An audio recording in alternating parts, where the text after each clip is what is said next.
Иә, Әлішердің көңіл күйі бүгін жақсы шығар.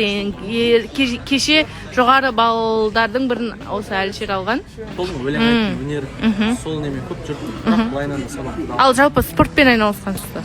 Спортпен айналысқам, мен 2 жыл күреске қатысқам. И залға барғам. Мәссаған. Сол залды тастағаннан кішкене весім бәтет. Күреске кәсіби түрде күреспен айналысқансыз ба әлі? Солай екен. Бүгін міндетті түрде эфирді көріңіздер, эфир өте қызықты болады, құрметті оқырмандар. Әлішердің бүгінгі балы қандай болатынын бірге білеміз. Бірақ, міндетті түрде қолдауды ұмытып кетпеңіздер. Сіздердің ауадай қажет біздің жігіттерге. Айдана, эфир барысында жылап жатсың?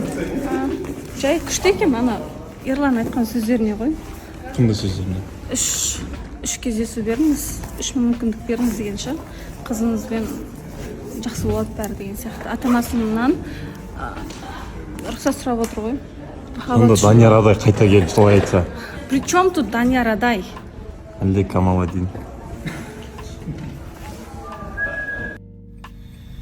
Күні бүгін менің бауырым досым Тәсік Нұртастың туған күні жекеменшік төлмерекен құтты болсын. Тәсік, аман бол.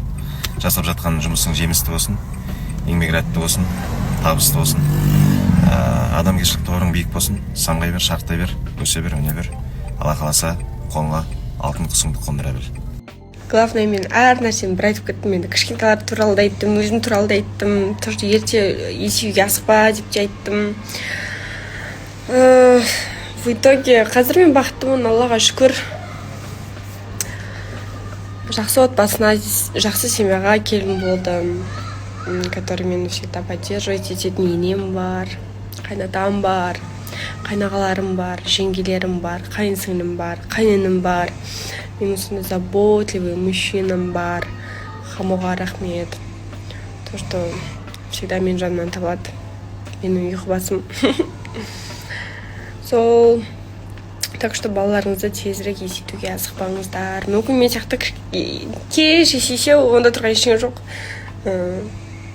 Ол да бір жағынан дұрыс шығар. Сондай